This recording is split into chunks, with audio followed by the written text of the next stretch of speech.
नमस्कार श्रोते हो. दीपक रेगे कथाकथन चॅनलवर तुम्हा सगळ्यांचं मनापासून स्वागत. श्रोते हो, आजपासून तुम्ही ऐकणार आहात अभय बापट सरांची नवी कोरी करकरीत कादंबरी, ज्या कादंबरीचा नायक आहे तुमचा आमचा सगळ्यांचा आवडता पाणिनी पटवर्धन. ऐकूया ब्लॅकमेल. पण श्रोते हो, तत्पूर्वी तुम्ही जर आत्ता चॅनलवर पहिल्यांदा आला असाल किंवा अजूनपर्यंत तुमच्याकडनं चॅनल सबस्क्राईब करणं झालं नसेल तर एकच विनंती करतो, कृपया चॅनल सबस्क्राईब करा. चला श्रोते हो, सुरू करूयात अभय बापट लिखित ब्लॅकमेल भाग पहिला. सर सर आपल्या रिसेप्शनमध्ये एक तरुणी आली आहे तुम्हाला भेटायला, पण ती आपलं नाव सांगायला तयार नाही आहे. सौम्या पाणिनीला म्हणाली. मग हाकलून दे तिला. सौम्याकडे न बघता पाणिनी सहजच म्हणाला. तरीसुद्धा मला वाटतंय की तुम्ही एकदा भेटावं. काय विशेष आहे त्यात की मी भेटायलाच हवं? तुम्ही स्वतः ते ऐकून घ्यावं सर. तू फार गूढ बोलायला लागली आहेस. हां, ठीक आहे, तू म्हणतेस तर येऊ देत तिला, पाणिनी म्हणाला. सौम्या आपल्याबरोबर एका तरुणीला घेऊन आली. अत्यंत निराश असा चेहरा आणि मानसिक तणावानं सर्वांग थरथरत होतं तिचं. हे बघ, घाबरू नकोस, मी तुला मदत करीन. काय हवंय तुला? पटवर्धन पटवर्धन मला गायब व्हायचं आहे कुठेतरी, म्हणजे व्हायलाच लागणार आहे. पण माझ्या आईबाबांना शोधता येता कामा नये मला. हां, पण गायब का व्हायचं आहे? नेहमीची कारणं? पाणिनीने विचारलं. नेहमी काय कारणं असतात? तिने विचारलं. माझी उलट तपासणी घेऊ नकोस. मला सध्या तरी कारण काय ते फोडायचं नाही आहे, पण मला निघून जायचं आहे हे नक्की. आणि माझी मदत तुला नेमकी कशासाठी हवी आहे? पळून जायला? पाणिनीने विचारलं. माझ्या पूर्वायुष्यातल्या काही संदर्भ जोडायची वेळ आली तर मला मदत करू शकाल तुम्ही. अशा पद्धतीने तुम्ही तुमची भूमिका ठेवायची, पण मी तुम्हाला परवानगी दिली तरच तुम्ही ते करायचं. किंवा अशा काही घटना घडल्या की माझ्या आईबाबांशी संपर्क करणं आवश्यकच आहे, तर तसा निर्णय तुम्ही घ्यायचा. पाणिनीला तिच्या बोलण्याची गंमतच वाटायला लागली. तिला त्याची मदत हवी होती, पण कशी आणि केव्हा ते तिला शब्दात सांगता येत नव्हतं किंवा पाणिनीला ते समजत नव्हतं. तो काहीतरी बोलणार तेवढ्यात इंटरकॉम वाजला आणि सौम्याने तो उचलला. फोनमध्ये ती बोलली आणि अचानक उठून तिने पाणिनीला लायब्ररीच्या खोलीत यायची खूण केली. दोघेही लायब्ररीत पोचले. तिथे तातडीनं त्यांची रिसेप्शनिस्ट गती आली. सर सर तुमच्याकडे आलेल्या बाईच्या पर्समध्ये ना पूर्ण पर्स भरून नोटांची थप्पी आहे, गती म्हणाली. अच्छा, तुला कसं कळलं? पाणिनीने गतीला विचारलं. अहो, आलेली बाई आत यायच्या आधी माझ्याजवळ बसली होती. तिला पर्समधून काहीतरी घ्यायचं होतं किंवा ठेवायचं होतं म्हणून तिने पर्स उघडली, पण उघडताना तिने जी हालचाल केली ना त्यामुळे खरं तर माझं लक्ष गेलं तिच्याकडे, नाहीतर कदाचित गेलंच नसतं, गती म्हणाली. अगं, पण काय केलं तिने? सौम्याने पाणिनीकडे बघत विचारलं. तिने तिने माझ्याकडे पाठ केली जेणेकरून मला पर्समधलं काहीच दिसणार नाही. पण मजा अशी झाली की तिच्या पर्समध्ये फ्लॅपला जोडलेला आरसा आहे ना, त्या आरशातून मला बरोबर आतल्या नोटांची चळत दिसली. म्हणजे तुला म्हणायचं आहे की तो आरसा 45 अंशांच्या कोनात उघडला गेला आणि आतलं तुला स्पष्ट दिसलं? Correct sir.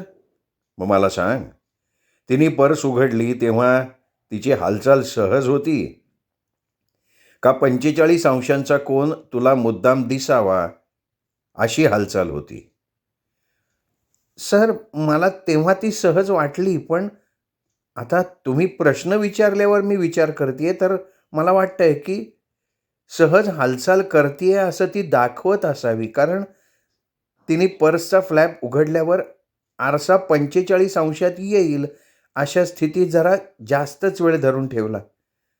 नंतर फ्लॅप पूर्णपणे उघडला. मला आता कळलं सर की उलट तपासणी घेताना तुम्ही साक्षीदारांना कसं कैचीत पकडून त्यांच्या स्मरणशक्तीला ताण देता आणि त्यातून खरं उत्तर काढून घेता. हे बघ, मी काही तुझी उलट तपासणी घेतलेली नाही आहे. मला जाणून घ्यायचं होतं की पर्समध्ये काय आहे हे लपवण्यापेक्षा आत काय आहे हे तुला दिसावं, हा तिचा हेतू होता का? आणि सर, अहो त्यात ATM मधून काढल्यासारख्या कोऱ्या कच्च नोटा होत्या. किती रुपयांच्या? 100 आणि 500. ठीक आहे, ठीक आहे गती, खूप छान काम केलंयस. आपल्याकडे येणाऱ्या आशिलाकडे असंच लक्ष दिलं जाणं आणि काही वेगळेपणा दिसला तर आम्हाला कळवणं अपेक्षितच आहे तुझ्याकडनं. तिची पाठ थोपटत पाणिनी म्हणाला. गती गेल्यावर सौम्य आणि पाणिनी पुन्हा पाणिनीच्या केबिनमध्ये त्या मुलीला भेटायला गेले. हां, तर मग काय बोलत होतो आपण? तुला वकिलाची गरज लागली भविष्यात तर मी तुझं प्रतिनिधित्व करावं, बरोबर? हो. आणि तुला तुझी ओळख करून द्यायची नाही आहे. त्याला काही खास कारण आहे पटवर्धन? असेल, पण मला माझं आशील जर माहितीच नसेल तर तुझ्याशी संपर्क तरी कसा करायचा मी? मीच तुमच्या संपर्कात राहीन. मी तुम्हाला माझं नाव सांगायच्या ऐवजी एक सांकेतिक आकडा सांगेन. पण तुला माझी मदत काय स्वरूपात हवी आहे? जे लोक मला शोधून काढू इच्छितात ना, ते फार चतुर आहेत. मला शोधण्यासाठी गुप्तहेर नेमण्याचा खर्च ते करणार नाहीत. त्याऐवजी माझ्यावर एखादा गुन्हा केल्याचा आरोप करून पोलिसांना माझ्या मागे लावतील आणि आणि तो माणूस असा आहे ना की मला शोधून काढल्याशिवाय काहीही झालं तरी तो थांबणार नाही. पण तू कुठलाच गुन्हा केला नसशील तर तुला घाबरायचं कारणच नाही. उलट तुझ्यावर तसा आरोप लावणारा गोत्यात येईल. पण मी काहीच नाही केलेलं. मग तुझ्यावर कशाचा आरोप करू शकतो तो? माहीत नाही. खुनाचा सुद्धा करेल तो. किंवा आर्थिक अफरातफर? तिच्या डोळ्याला डोळे भिडवीत पाणिनी म्हणाला. तिच्या चेहऱ्यावरचा रंग एकदम उडाला. याचा विचार मी नव्हता केला. तो करू शकेल तसाही आरोप माझ्यावर. खुनाच्या आरोपापेक्षा तेच सोपं आहे त्याच्यासाठी. कारण खून म्हटलं की मृतदेह दाखवायला लागेल. अफरातफर म्हटलं की त्यांनी फक्त मोठी रक्कम हरवली आहे किंवा त्याचा हिशोब लागत नाही आहे असं म्हटलं तरी पुरेसं आहे. हो, तुमचा मुद्दा पटतोय मला. तुम्हाला मी आगाऊ रक्कम म्हणून काही पैसे देऊन ठेवते, माझी वकिली घेण्यासाठी म्हणून. मी फोनवर कळवीन तुम्हाला कधी गरज लागेल तेव्हा. तुझ्या डोक्यात किती रक्कम आहे? सध्या 5,000 देऊन ठेवते, पुरतील ना? ठीक आहे सध्या. नंतर काय प्रकारची गरज लागते त्यावरून ठरवू. पाणिनी म्हणाला आणि तिने पाणिनीला दिसणार नाही अशा पद्धतीने पर्स उघडली आणि 500 रुपयाच्या 10 नोटा काढून पाणिनीला दिल्या. अरे वा, एकदम करकरीत आणि अगदी हात कापेल नोटेवरनं फिरवला तर अशा आहेत नोटा. मी खरं तर एवढी मोठी रक्कम बाळगत नाही जवळ, पण तुम्हाला देण्यासाठी म्हणून मी बँकेतनं काढल्या. इथल्याच जवळच्या बँकेतून? सहज बोलतोय असं दाखवून पाणिनीने विचारलं. नाही नाही पटवर्धन, या शहरातल्या बँकेतनं नाही. ती घाईघाईत म्हणाली. मी नेमकं काय करू? मी सांगितल्याशिवाय काहीच करू नका. सर्व काही ठीक झालं तर मला पुन्हा इथे तुमच्या ऑफिसात आणि तुमच्या आयुष्यात यायची गरजसुद्धा भासणार नाही. आणि सुरळीत नाही झालं सर्व तर? तर मी संपर्क करीन तुम्हाला आणि सांगीन. काय सांगशील? मी मदत करायला सांगीन. काय प्रकारची मदत? कदाचित सल्ला मागीन तुमचा. अशा प्रकारच्या आधारावर मी आशिलासोबत संबंध ठेवू शकत नाही. म्हणजे आर्थिक? हां, थोडंसं तसंच. मी त्यावेळी तुमच्याशी जादा फीबद्दल बोलेन. अर्थात मी तुम्हाला अयोग्य आणि अन्याय्य असं काही करायला सांगणार नाही.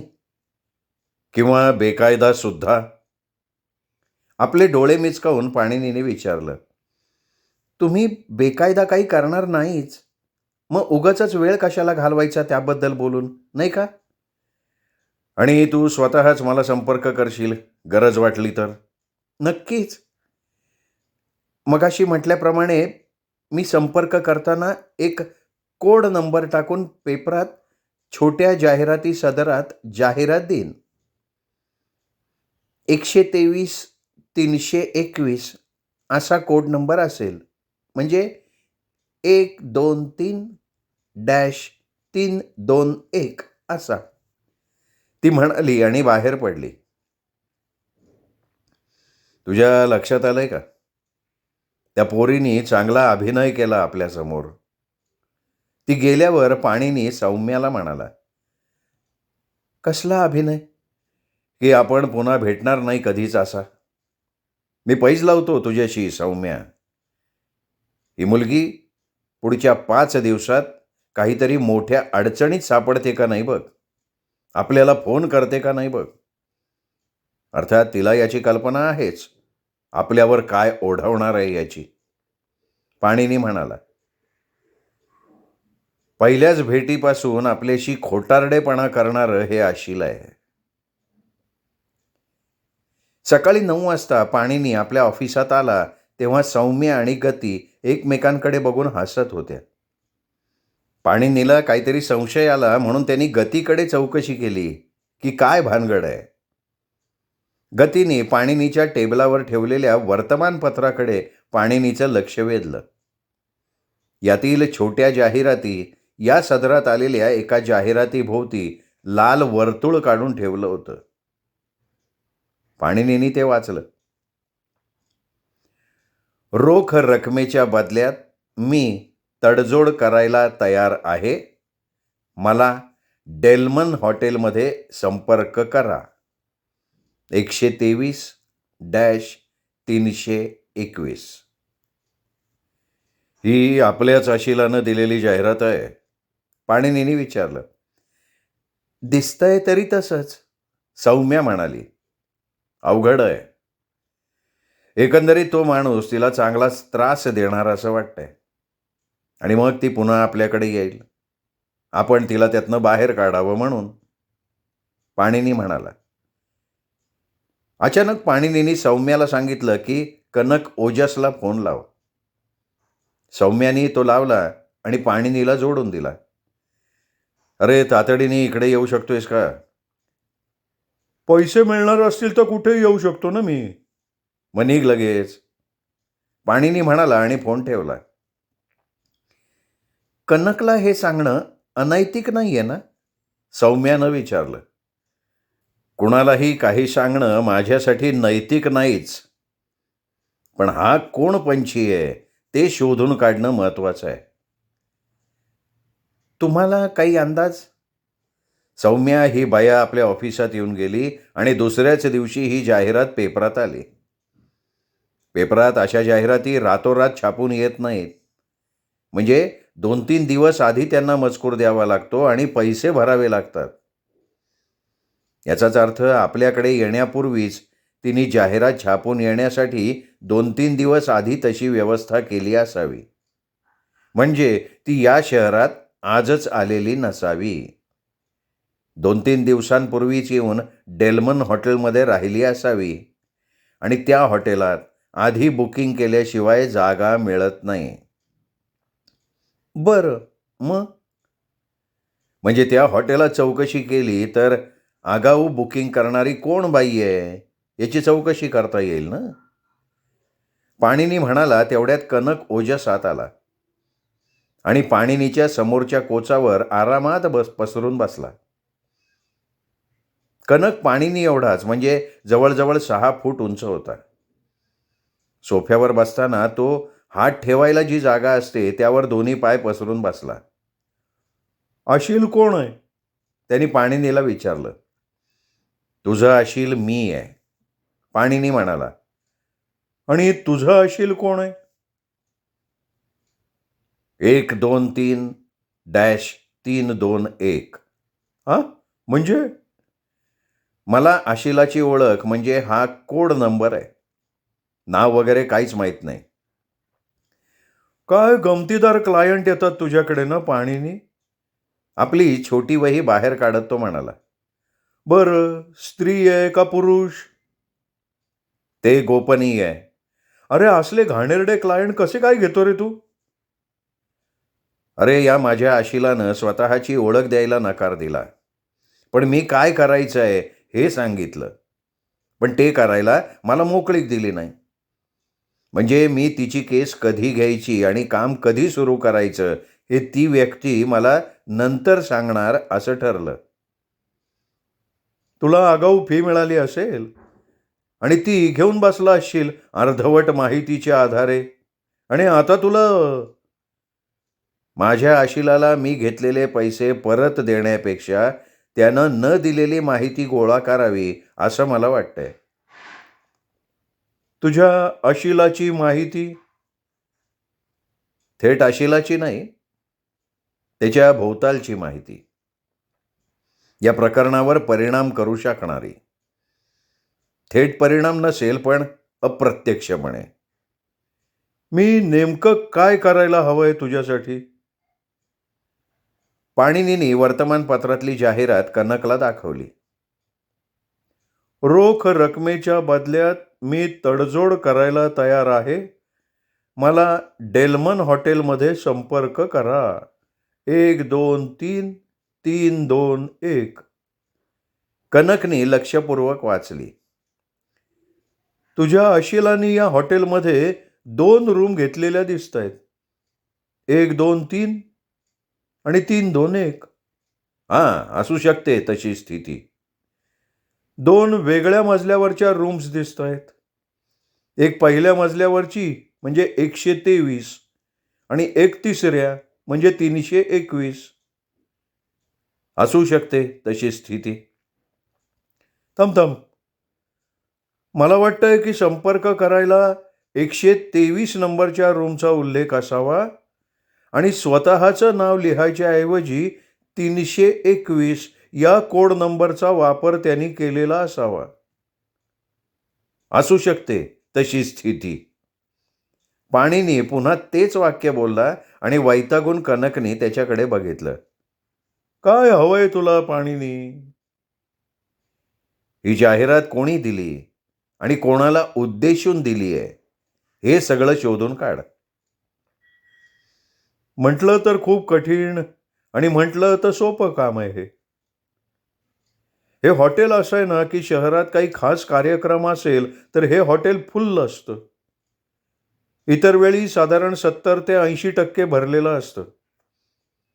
मी रूम नंबर 123 आणि 321 दोन्हीमध्ये कोणी बुकिंग केलंय ते शोधून काढू शकेन, पण त्यातून निष्पत्ती नाही होणार. कनक म्हणाला आणि पाणिनीनी मान डोलावली.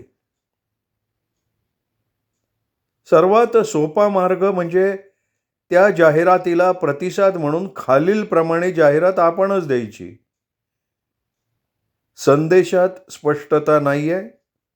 तुम्ही मला 65267292 या नंबरवर फोन करा. मी तुमच्या कोणत्याही सापळ्यात अडकू इच्छित नाही. कनकनी आपली कल्पना मांडली आणि पाणिनी काही बोलणार तेवढ्यात पुढे म्हणाला. अर्थात माझ्या डोक्यात आलेला हा केवळ मसूद आहे. मला जरा त्यात काळजीपूर्वक बदल करायला लागेल. नाहीतर तुझ्या आशिलाला वाटू शकेल की बाहेरचं कोणीतरी जाहिरात बघून उत्तर देतंय. कनक ही जाहिरात देणारी व्यक्ती माझा आशिल असू शकते, तसंच दुसऱ्या व्यक्तीनं माझ्या आशिलाला उद्देशून ही जाहिरात दिलेली असू शकते. थोडक्यात तुझं आशील तुला कुठे भेटेल आणि ते डेल्मन हॉटेलमध्ये असेल का नाही याची तुला खात्री नाहीये. मला एकच खात्री आहे की मी सांगितलेलं काम तू करणार आहेस. तुला कधीपर्यंत रिपोर्ट हवाय पाणीनी? जेवढं लवकर सुरू करता येईल तेवढं. तुझ्या दृष्टीनं कितीही क्षुल्लक माहिती असो, मला रिपोर्ट कर. दिवसा आणि रात्री सुद्धा नाही, इतकं अर्जंट नाहीये हे. दिवसा आणि संध्याकाळी असं म्हणूया. किती माणसं नेमू शकतो मी? कितीही? 5,000 खर्च करू शकतोस. त्याच्यावर खर्च व्हायला लागला तर आधी मला विचार. कनक त्याचा निरोप घेऊन बाहेर पडला. तो बाहेर जाताच सौम्या पाणिनीला म्हणाली, याचा हिशोब कसा करायचा सर? तुम्ही तिच्याकडनं जेवढे घेतले तेवढे सगळे कनकला देताय आणि तुम्हाला आपल्या आशिलाचं नावही माहिती नाही आहे. सध्या तू अनामिका या नावाने जमा करून ठेव. या अनामिका विचित्रच आहे. स्वतःला येणार असलेल्या समस्येचा अंदाजही तिलाच आलाय आणि त्यावरचा उपायही तिनेच शोधलाय. प्रश्न हा आहे की दोन्ही बाबतीत तिचा अंदाज चुकलेला असू शकतो. ते काही असलं तरी आजच्या दिवसाची सुरुवात आर्थिकदृष्ट्या घाट्यातच गेली. फायद्यात झाली नाही असं म्हणणं संयुक्तिक ठरेल सौम्या, पाणिनी म्हणाला. श्रोते हो, तुम्ही ऐकताय अभय बापट लिखित ब्लॅकमेल ही कादंबरी. आज या कादंबरीचा पहिला भाग आपण ऐकलात. सुरुवात कशी वाटली कमेंट करून जरूर कळवा. ही सुरुवात तुम्हाला नक्की आवडलेली असणार आहे, त्यामुळे कथेचा व्हिडिओ लाईक करा. अशा प्रकारच्या कथा आवडणाऱ्या आपल्या कथाप्रेमी मित्रपरिवारात, नातेवाईकात या कथेचा हा पहिला व्हिडिओ शेअर करा. त्यांना ही संपूर्ण कादंबरी ऐकण्याची विनंती दीपक रेगे कथाकथन चॅनलतर्फे करा. तुमच्याकडनं चॅनल सबस्क्राईब करायचं राहून गेलं असेल तर तुम्ही चॅनल सबस्क्राईब करा आणि तुमच्या मित्रपरिवाराला ही चॅनल सबस्क्राईब करायची विनंती करा. भेटूयात उद्या पुढच्या भागासह. तोपर्यंत नमस्कार.